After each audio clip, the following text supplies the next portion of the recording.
श्लोक 22. ये हि संस्पर्शजा भोगा दुःखयोनय एव ते आद्यन्तवन्तः कौन्तेय न तेषु रमते बुधा. अर्थ, हे कुंतीपुत्र अर्जुना, जे उत्तम स्पर्शाने मिळणारे भोग आहेत ते दुःखाचेच कारण आहेत. ते उत्पन्न होऊन नष्ट होणारे असल्यामुळे त्यामध्ये ज्ञानी लोक रमत नाहीत किंवा त्यात ते रममाण होत नाहीत. विवरण. ब्रह्मयोगात तत्पर असणारा ब्रह्मयोगी नेहमीच ब्रह्मसुखाचाच विचार करतो. त्याला संसार सुखाचा विसरच पडलेला असतो. विषयभोग हे स्पर्शापासून उत्पन्न झालेले असतात आणि ते दुःखालाच कारणीभूत होतात, असे इथे भगवंत अर्जुनाला सांगत आहेत. येही संस्पर्शजा भोगा. भोग म्हणजे शब्द, स्पर्श, रूप, रस आणि गंध या विषयांशी इंद्रियांचा आसक्तीपूर्ण संबंध आल्यावर जे सुख प्राप्त होते तो भोग. संबंधजन्य आणि इंद्रियजन्य भोगात मनुष्य स्वतंत्र नसतो, कारण तो इतर गोष्टींवर अवलंबून असतो. स्पर्शामध्ये संस्पर्श आणि कुस्पर्श असे भेद आहेत. कुस्पर्श म्हणजे ज्या स्पर्शाने इंद्रियांना दुःख प्राप्त होते, असा स्पर्श माणसाला नकोसा वाटतो. जसे कर्णकर्कश आवाज, अति शीत किंवा अति उष्ण वस्तूचा स्पर्श, काटेरी गोष्टी किंवा दुर्गंध हे सर्व कुस्पर्श आहेत. पण सुस्पर्शासाठी माणूस नेहमीच उत्सुक असतो. त्यापासून होणारे सुख प्रत्येकालाच हवेहवेसे वाटते. जसे काही आपण एखादं छान गाणं ऐकलं किंवा एखादा छान सुगंध कुठून तरी आपल्याला आला किंवा चवदार पदार्थ खायला मिळाले, तर या प्रत्येक अवयवाचा स्पर्श वेगवेगळा असतो. अशा सुस्पर्शाने होणारे सुख प्रत्येकालाच नेहमीच हवे वाटते.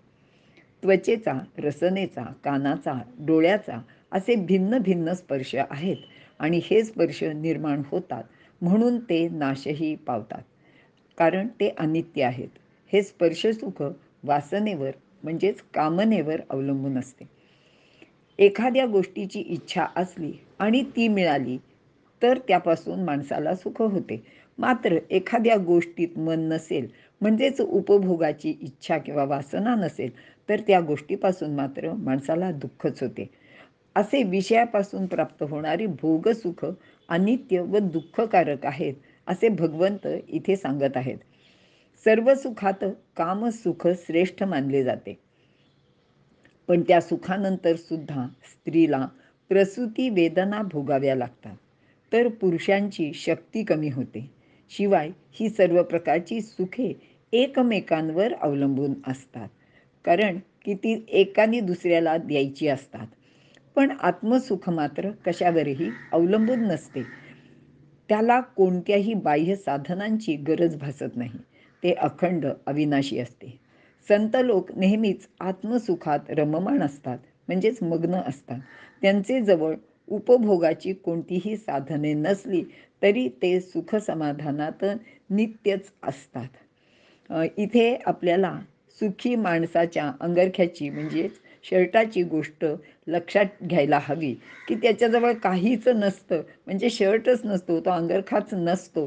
त्याच्यामुळे तो म्हणतो की मी अगदी आनंदात सुखात आहे.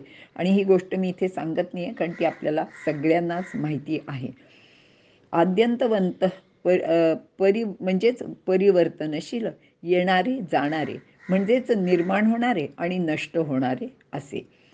बाह्य स्पर्शांनी निर्माण होणारे सुख विशिष्ट मर्यादेपेक्षा जास्त सुख देऊ शकत नाही. जसे आवडता पदार्थ खूप खाल्ला तर तो माणसाला नकोसाच वाटू लागतो. परिणामी अतिसेवनाने अजीर्ण होऊन माणसाची प्रकृतीसुद्धा बिघडते. खूप वेळ गाणे ऐकणे, सिनेमा पाहणे याच्या अतिसेवनाने माणसाला कंटाळा येतो. त्याच्या मनात तिरस्कार निर्माण होतो. त्याचे महत्त्व त्याला वाटेनासे होते. शिवाय ते परिणामी दुःखदायकच असते. आकाशात जर रोजच इंद्रधनुष्य दिसू लागले तर त्याच्याकडे कोणीच पाहणार नाही. तसेच सूर्यप्रकाश, हवा, पाणी यावर खरे तर माणसाचे सर्व जीवन अवलंबून आहे. त्या गोष्टी आपल्याला मुबलक प्रमाणात उपलब्ध आहेत, म्हणून त्या मिळवण्याचे किंवा मिळतात त्याचे कौतुक नाही, त्याचे औत्सुक्यसुद्धा माणसाला वाटत नाही. एक संस्कृत सुभाषितातली एक ओळ इथे सांगते की मलये भिल्ल पुरंधरी चंदन काष्ठम इंधनम कुरुते. म्हणजे मलयगिरीवरच्या ज्या भिल्लांच्या बायका आहेत त्या चंदनाच्या झाडाच्या त्या फांद्या आणतात आणि त्या रोज आपल्या इंधन म्हणून चुलीत जाळतात.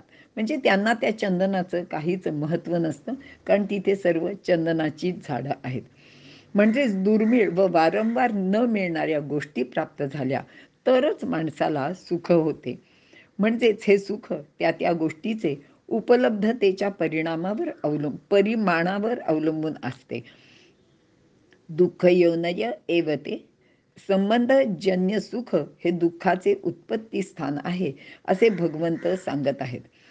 कारण असे सुख दुःखातून उत्पन्न होते आणि ते दुःखातच संपते. कारण सुरुवातीला त्याचा अभाव हा माणसाला दुःखाला कारणीभूत असतो. प्रयत्नपूर्वक किंवा अगर दैववशात जर ते प्राप्त झाले तर ते क्षणिक असते, पण त्याचे अतिरिक्त किंवा नित्यसेवन दुःखालाच कारणीभूत होते. शिवाय भोगाचे परिणामात आपल्या शक्तीचा ऱ्हास होतो. ज्याचा उपयोग घेतला जातो त्या पदार्थाचा सुद्धा नाश होतो. काही वेळा सुखाची सर्व साधने उपलब्ध असतात, पण आपण त्यांचा भोग घेऊ शकत नाही. याचेही माणसाला नेहमीच दुःख होते.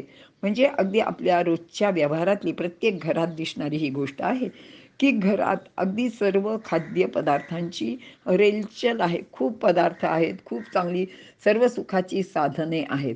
पण अशा वेळी नेमकी जे साधारण प्रौढ वयाकडे झुकलेले लोक आहेत त्यांच्या प्रकृतीची विविध कारणे उत्पन्न होतात. त्यांना विविध पथ्य करावी लागतात आणि मग त्यांना कितीही आवडणारे जे खाद्यपदार्थ असतात ते त्यांना खात नाहीत. ते समोर असतात, अगदी आंबा समोर दिसतो, पण हे लोक शुगरच्या कारणाने खाऊ शकत नाहीत.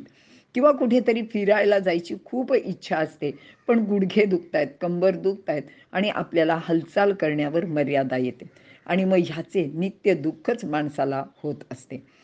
कधीतरी आपल्यापेक्षा दुसऱ्या कोणाकडे तरी सुखाची खूप सर्व साधने आहेत असे लक्षात आले तर माणूस त्याचे सुद्धा दुःख करतो की त्याच्याकडे बघा किती आहेत. आणि शिवाय माणसाची अजून एक अशी वृत्ती असते की बघा त्याची इतकी काही लायकी नाही आहे, पण त्याला मात्र सगळं मिळतं आणि मला काहीच मिळत नाही. अशा वेळी स्वतःकडे असलेल्या गोष्टींचा ते विचारच करत नाही.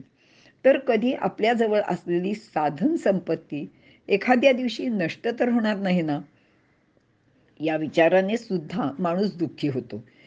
एकंदरच काय तर ही सर्व सुखसाधने दुःखदायक आहेत. म्हणूनच याला दुःख योनी असे म्हटले आहे. न तेषु रमते बुधा. बुधा म्हणजे शहाणे लोक.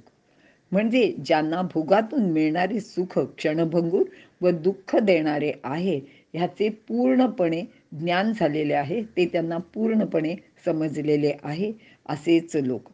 शिवाय हे लोक ती गोष्ट समजल्यानंतर त्याप्रमाणे आचरणसुद्धा करतात. ते अशा नश्वर गोष्टीमध्ये रममाण होत नाहीत. म्हणजे आपल्याला कसं आहे की स्मशान वैराग्य लोकांना येतं. एखादा माणूस अचानक गेला की त्याला पोचवून जेव्हा लोक येतात तेव्हा म्हणतात काय ना माणसाचं आयुष्य किती क्षणभंगूर आहे. पण ते स्मशानातनं परत घरी येतानाच पुढच्या सगळ्या गोष्टींच्या मध्ये विचारात आणि कृतीमध्ये रममाण झालेले दिसतात. त्यांचं हे वैराग्य अतिशय क्षणिक असेच असते. शिवाय ही ज्ञानी माणसे असाही विचार करतात की जी वस्तू सतत माझे जवळ असणार नाही किंवा असत नाही तिच्या उपभोगाने अथवा वियोगाने सुद्धा दुःख प्राप्त होणार आहे. त्याचे पासून मी नेहमीसाठी दूरच राहीन व त्याच वाचून माझे जीवन मी आनंदाने प्रसन्नतेने जगत राहीन. माझे त्याच्या वाचून काहीही अडणार नाही असे हे बुधा म्हणजे शहाणे लोक विचार करतात आणि तसा आचारसुद्धा करतात. असा उपदेश भगवंत अर्जुनाला इथे करत आहेत.